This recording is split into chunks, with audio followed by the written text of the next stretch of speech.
Okay, let's try that again.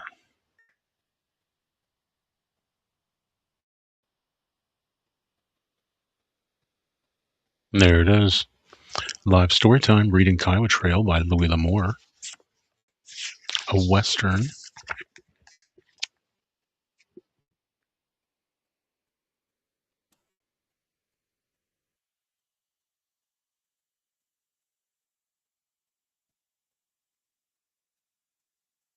Beautiful. That's all I want to see. Everything is looking good.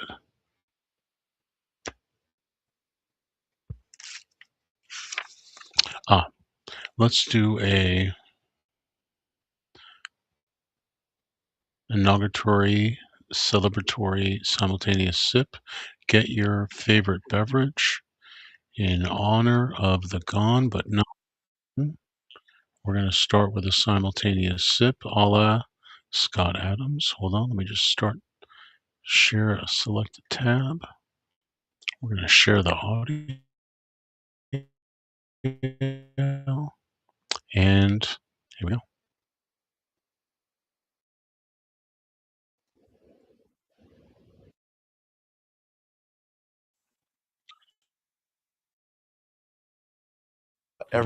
Because I didn't bring it up onto the stage. There it is. Now we're cooking with gas, cooking with juice. Cooking with gas makes more sense. Cooking with juice. When do you cook with juice? Day. No doubt about it, the argument is over. It's just the best I have for you. Precept. Look at content, good content for the first time. It's going to be the best content you've ever heard, and all you need to enjoy it to its maximum potential is a cup or mug or a glass of a tankard, chalice, stein, a canteen, jug, or glass of any kind. of any kind. Your favorite? Fill it with your favorite liquid. I like coffee. Now, Join me now for the unparalleled unparalleled pleasure. The dopamine hit of the day. The thing that makes everything The better. thing that makes everything better. It's called the simultaneous sip, and it's going to rock the Just entire world like a 5.8 greatest earthquake in podcast California. ever. Go.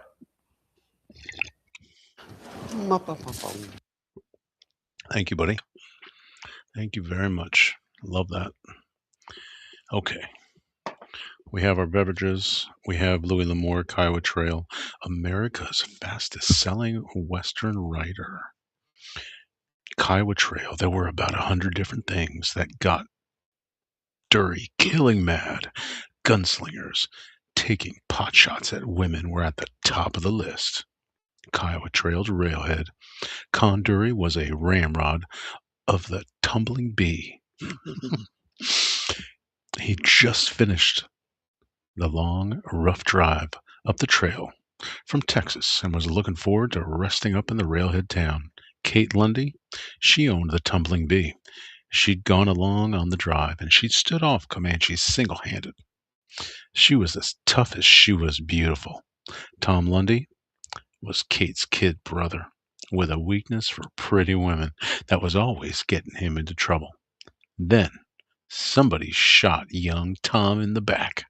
Kate swore she'd wipe out the whole damn town, and Dury was going to be her weapon. When did this get produced? What is the copyright date on this? 1964. Wow. By Bantam Books. That was a long time ago, guys.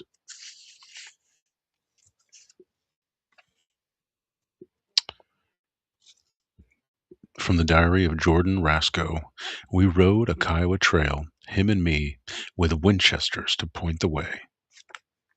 This looks like it's going to be a really good book. I had this on my stack and I haven't read it. At least I don't think I did. You read so many of Louis L'Amour's and they kind of melt together. But they're all good. I was in the middle of what's that series? The Sackett family. I started the third one. I haven't, or maybe I started the fourth. There's like 12 of them. Okay. Chapter 1, The Kiowa Trail by Louis L'Amour. Read by Josh Stark. We came up the trail from Texas in the spring of '74. and bedded our herd on the short grass beyond the railroad. We cleaned our guns and washed our necks and dusted our hats for town, riding 15 strong to the hitching rail and standing 15 strong to the bar. We wore the tumbling bee from the rough country of the Big Bend. We were the tumbling bee from the rough country of the Big Bend, up the trail with 3,000 head of longhorn steers. The first that spring, although the rivers ran bank full and the Comanches rode the war trail. We had buried 2 hands south of the Red and one on the plains of the nation. A fourth had died on Kansas grass, his flesh churned under 1,000 tearing hoofs. 2 men had fallen before Comanche rifles, but the Comanches sang their death songs in the light of a hollow moon, and the Kiowas mourned in their lodges for warriors who fell before the guns of the tumbling bee.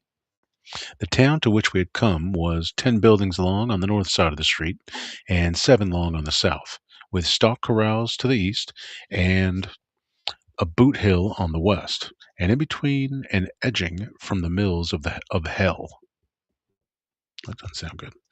South of the street were the shacks of the girls, and north of it, the homes of the respectable businessmen of the town, where no trail driver was permitted to go. They're protecting their pretty women. We were the riders who drove the beef on which the town's existence was built. Fighting dust, hail, and lightning, meeting stampede and Kiowa lance, leaving the Comanche dead in his own tall grass. We fought our nameless Alamos and rode to our deaths without a song of glory, nor any memory to leave behind except a handless at the night guard and an empty saddle in the chuck wagon. We rode the long grass mills, we rode the long grass miles, where no boundaries were, some writing a day's work for a day's pay, but others filled with their own wild poetry, conscious of the epic they rode. Wild and hard were the men of the tumbling bee. Only 2 of us were past 30, and some not yet 20. We meant money to the girls of the line and whiskey sales to the bartenders. To the merchants we were lean, brown young savages, whose brief assault on their town was tolerated because of the money we brought. That was the year I was 35, and only the cook was as old as I. It was my 5th trip up the trail. I'd seen this town born from the stock pens and other towns before it. At least one of those towns I'd seen die, leaving only brief scars for the prairie grass to erase. We rode up the trail as before, with Katie Lundry driving her army ambulance alongside the chuck wagon. And when the Kai was attacked, Kate's buffalo gun boomed an echo to our town, to our own. That was the year the young Tom Lundy was 19, as much of a man as any man could wish to be, and he had left no love back in Texas. He was one among us who rode north with a dream, for he wanted a girl, not just one to hold in his arms for a passing hour, but one to whom he could speak in the moonlight, a girl eager for the bright beauty of new love, with ears to listen to the words born of poetry, of life that had awakened within him. And I, who had ridden beside him and seen him grow from the boy he'd been to the man he had become, knew what lay within him, knew the better because my heart had been singing its own song, and my horse's hoofs had drummed a tune to the sound of the same hunting far-off bells. The girl stood on the boardwalk outside the store, and when she lifted a hand to shade her eyes toward us, the sun caught at the red lights in her hair, and her eyes reached out for Tom as he rode up the street. She looked straight at him with a smile on her face, and at 19, the smile of a strange girl is a glory to the blood and a spark to the spirit, carrying a richer wine than any sold across the bar of a frontier saloon. He'd had no shave for days, and the dust of the trail lay thick on his clothing, but he stepped down from the saddle and walked toward her. She looked at him, a long, appraising look, and then she turned and went inside. The glance she left with him neither promised nor rejected. He had taken his hat off, and now his hair blew in the wind. He stood there staring, his heart yearning after her. Up the street, John Blake was watching, the black cigar in his teeth, and then his eyes turned to me. Excuse me. The black cigar. Hmm.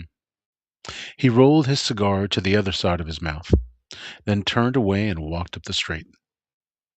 Tom came back to his horse. Con, he said, excited. Did you see her? Did you see that girl? I saw her. He wanted a shave and a bath, and he wanted new clothes, and he wanted to know that girl. It's trouble you're facing, Tom Lundy. She was a bonny lass. But you know the rules. No trail hand may walk north of the street, nor disturb the citizens.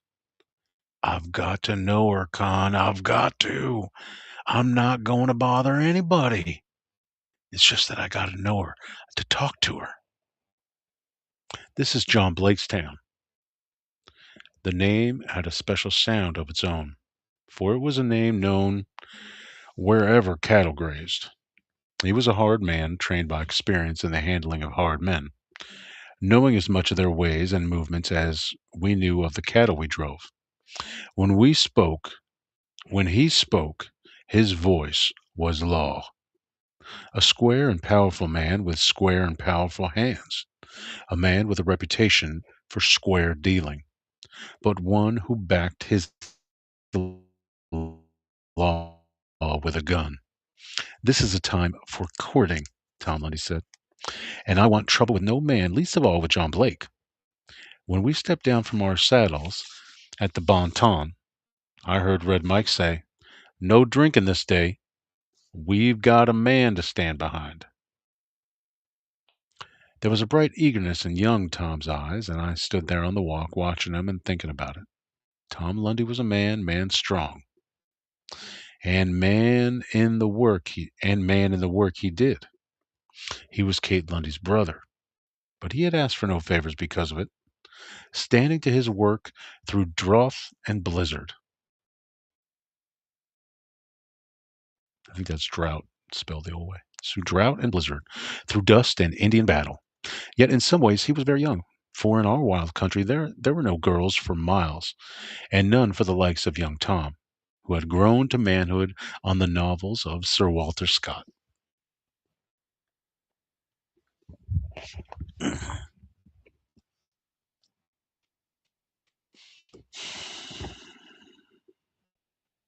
Everybody, take a sip. Now's a good time.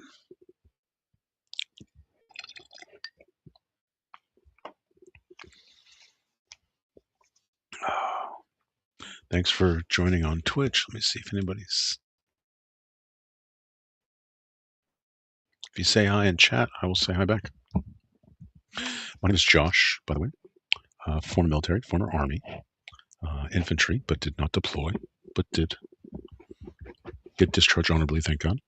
And right now I'm reading Louis L'Amour, Kiowa Trail. We're on page 4, and it's a little after 2 in the morning in LA time. And yeah, thank you for joining, guys. All right, everybody, ready to keep on keeping on?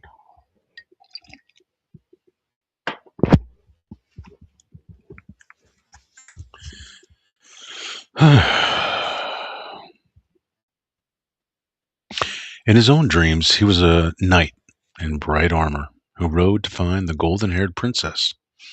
He was no fool, no wild-eyed idealist, but simply a strong young man with an honest dream, a dream that his sister and I, God help me, had helped to build. And he had seen the girl. It might not have been any of 1,000 girls in 1,000 towns spread across the land, but the moment he was here, and it was this one he had seen. Banyan come out of his saloon and paused beside me. Hard drive, Con? The usual. More Indians, I think. You're the first up the trail. Ban, I said. There was a girl in front of the store over there. A tall, straight, fine-looking girl with a touch of red in her hair. Do you know who she might be? Stay away from her. It's not me, it's young Tom.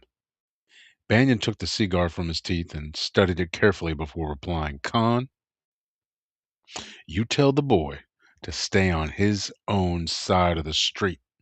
That's Aaron McDaniel's daughter. The sign was on the store into which she had walked. McDonald's Emporium. Tom Lundy, I said, is a fine lad. If I had a sister, I'd be proud to have Tom interested in her. Banyan put the cigar back in his mouth and relighted it. Tom Lundy, he said, is a Texan. He's also a cattle driver. In the mind of Aaron McDaniel, that rates him a mite lower than a red Indian. The hell with him. All right, but you take my advice. Tell Tom to lay off. Did you ever try to talk to a youngster who has just seen the girl he thinks he can't live without? Aaron McDaniel is a stiff-necked bigot. Bigoted old Puritan. Ooh, I'll be honest. That's probably a little biased on Louis L'Amour's part. Why does he make a Puritan bigoted? Puritans were not bigoted in any negative sense of the word. Ugh, I don't like that. Anywho, Aaron McDonald is a stiff-necked, bigoted old Puritan. Banyan spoke softly. And that very fact conveyed something to me. He owns Emporium. He owns a piece of the bank. He owns the livery stable. He also has the finest house in town, with grass growing in the yard and a picket fence around it. He came to town 8 months ago, and he passes me on the walk 2 or 3 times a day. He has never spoken to me. He has never so much as acknowledged my existence. Banyan paused. I want you to understand something, Con. I know how he feels and do not hold it against him. He's Eastern. Since he came into town, he hasn't once driven any further out of town than the cemetery. When he came west, he brought his New England village mind right along with him. He's a hard man, Con, and meaning no offense. He thinks cattlemen are a wild, lawless crowd. In spite of myself, I had to smile. Sure, some of us were wild and lawless. This had been and still was to a great extent a lawless country. Tom's a good boy, one of the best, I said. Not to Aaron McDaniel, he isn't. You put chaps and spurs on a man, and as far as McDonald is concerned, he's a savage. He says the cattle are a passing phase, and the sooner we're rid of 'em, the better. And believe it or not, there are plenty who thinks just as he does. Out here, they're crazy. They are looking to farmers, Con. They want to be rid of the cattle business, and of my kind too, when it comes to that. They're jumping the gun, if you ask me. It will be years before there's farmers enough in this country to support a town. Not to hear them tell it.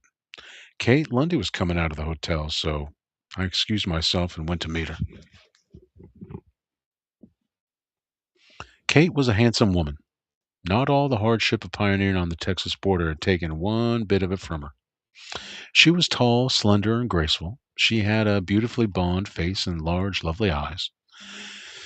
Yet there was a kind of special steel in Kate Lundy, a steel tempered and honed by the need to survive under the harshest kind of conditions.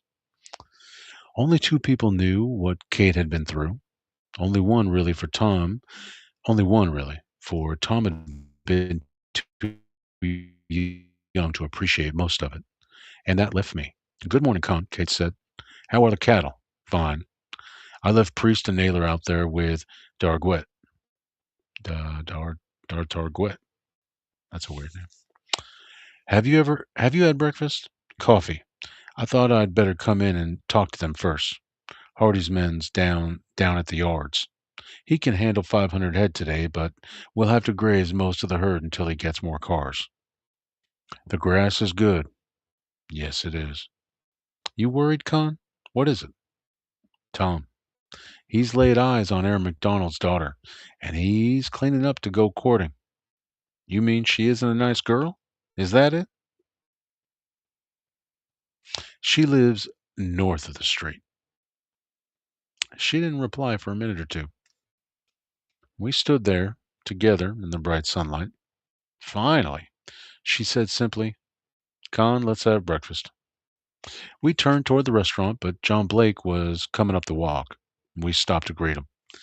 He had a square, strong face and blue eyes, cool eyes that measured a man with care. He wore a neat black suit with a black tie. How do you do? He said to Kate. Mrs. Lundy, is it? Yes, and you'll be John Blake. His eyes flickered to me. And you're Conduri. Oh, he knew the name all right. There were not many in the cattle country who didn't, and there were both good and bad things he could have heard of me. Being John Blake, he had heard it all, I think. He would make it his business to do so.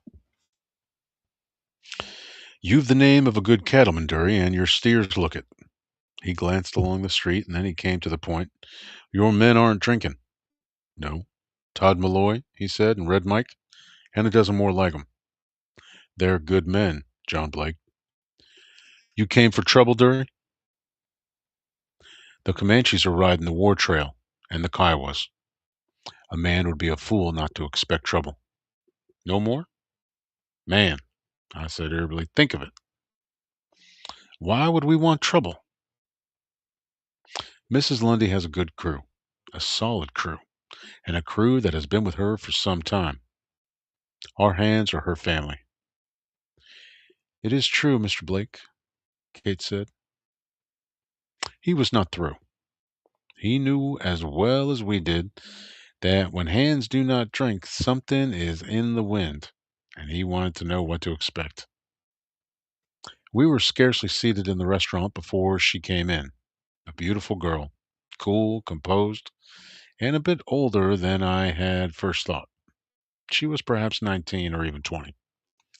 And few girls reached that age without being married.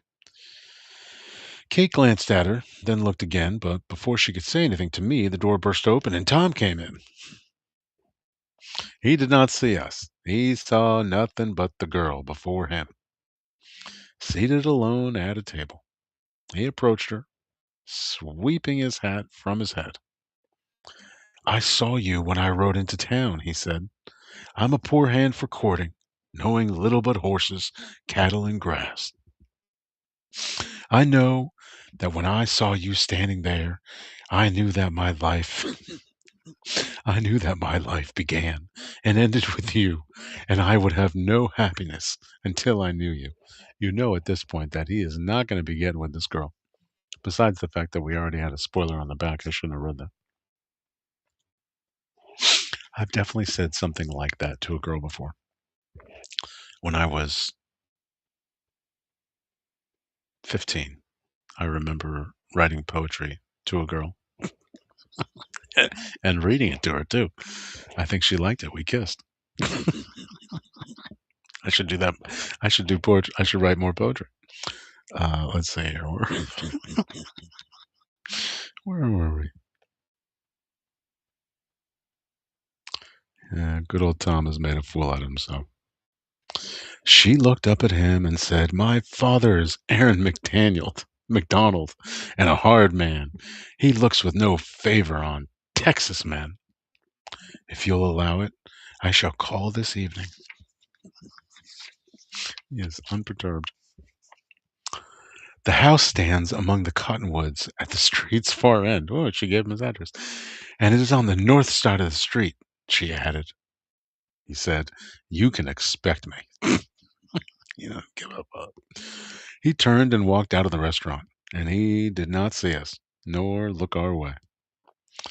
She sat very still after he had gone, and there was no change of color in her face, although I noticed a brightness in her eyes that I did not like. The girl, hmm, I think that Dury didn't like that she likes him back or something. She sat very still after he'd gone, and there was no change of color in her face, so she hadn't gotten flushed, although I noticed a brightness in her eyes that I did not like. The girl who brought us our food was young, a pretty girl with a pert, attractive face. She paused in passing by the other girl's table. "That was no nice thing to do, Linda," she said, "and well you know it. He is a Texas man, and John Blake will allow no Texas man north of the street. What's the matter, Maria? Jealous?" The waitress turned away sharply and brought our food to us. Linda got up and with a brief smile in our direction walked out. Immediately, Maria stepped up to our table again. "If he is a friend of yours, that Texas cowboy," she said, "tell him not to go north of the street tonight." "Thank you," Katie said. "He's my brother." "Oh," she flourished, "I'm sorry. I shouldn't have interfered, but it's awful what she does. Why, if she really cared for anybody, I mean, if a girl really cared, she'd come south of the street to see him." "Would you?" Kate asked. Her chin lifted. "Yes, ma'am, I would. If a man wanted so much to see me, I mean, if he talked to me like that, I'd go south of the street to see him. Any street." "Don't be desperate, honey. I wish it were you. I wish it were you here. You he was going to see. I wish it was you he was going to see," Kate said. We went on sitting there, and Kate looked across the table at me. "Con, what can we do?" "I will see John Blake." He saw the flicker of worry in her eyes. "Con, be careful. I want no trouble. With Blake, each of us knows too much about the other. We can talk without guns." "All right. He's a good man, Kate. Tom, I mean. You've done a fine job." I'm kind of sad now. If you watch the beginning of the stream, we know what the. Okay. "You've done a fine job." "I have? You mean you have, Con. Whatever he is, you made him. He worshipped you, and he still does. It was you." She put down her cup. "Con, do you remember that day? You saved us all then. It was like a miracle." We've only got another 2 pages till the end of chapter 1. Everybody take a sip.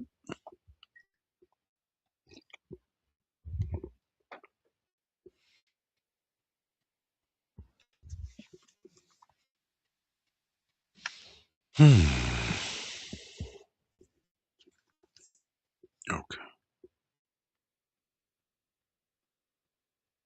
So apparently Con saved Tom and his sister Lundy, Kate Lundy. So Con saved them, I guess. We're going to find out probably what happened. The only miracle was what happened to me, for I was running then, running wild and loose, with nothing behind me but trouble and nothing before me but the expectation of more. Behind me lay the Rio Grande. My horse was scarcely dry from the crossing when I heard the hollow boom of the guns, and knew what it was. For I'd cut the Apache trail south of the border twice in the past few days, and each time had come upon the sort of hell that only an Apache could leave behind. Lonely ranch houses burned, the stock run off, the dead and mutilated bodies left behind in the sun. Each time they had come upon people at work, people expecting no trouble. But from the sound of that gun, I had an idea they had failed in another surprise attack. There had been 9 Indians in the party whose trail I'd cut. From the rocks, I looked out and saw the flames of a burning house and rising smoke. And nearer to me, I saw the Apaches. Near the house, one lay sprawled in death, or what seemed to be death. Nearer to me still, one crawled with a broken leg. But the buffalo gun boomed again, and from the smoke I located the lone fighter. It was a woman, and then behind her, the dead Apache moved. And when he moved, I fired. There was no thought behind the action, no reasoning, no desire to help. The Apache was behind the woman, and he was rising up, knife in hand. The rifle simply came up, and I fired. He screamed and threw himself blindly forward, but he was already dead even as he fell near the woman. At least 2 of the 9 Apaches were accounted for, which left 7, but my position was a good one. Before firing, I had already, almost automatically, located the positions of most of them. With the sound of my own shot in my ears, I knew I had declared war, and the only way out was victory. Turning swiftly, I fired 3 times, as rapidly as the gun could be triggered. My attack was too sudden for them, too unexpected. My first shot took an Indian between the shoulders. The second splattered sand, and the third caught a leaping, running Indian in full stride. He fell, throwing his rifle out before him. An Indian is not under any compulsion to fight to the last man. When the odds are against him, he simply slips away, if it is possible to do so, and waits to fight another day. 3 men out of the 9 were dead, and at least 1 wounded. The spirits were not with them, so they faded away into the brush, taking with them their dead that they could reach. Mounting up, I rode down to meet Kate Lundy for the first time. Maybe if I talk to Tom, Kate suggested suddenly. Kate, the boy's riding a dream. He's seen a girl, and at this moment she looks to him like all the girls he's ever dreamed of. The fact that there's opposition only makes it to seem more right. You can talk if you wish, but it will do no good. After a minute, I added, and I wouldn't give a tinker's damn for him if it did. I wouldn't give a tinker's damn for him if it did. Meaning, like, if he was in Tom's place, he would do exactly that, and he wants Tom to go after the girl. Taking up my hat, I got to my feet. Hardman, Hardman will be ready to Hardman will be ready to talk business, I said. Do you want me to be there? I can handle it. Then I'll see John Blake.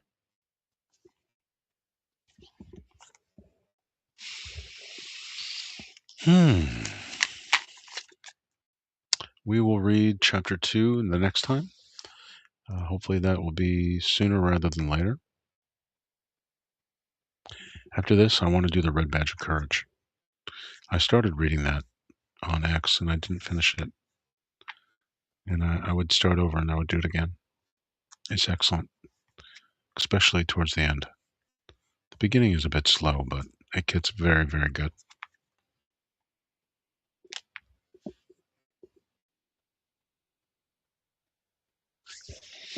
God bless you, my friends.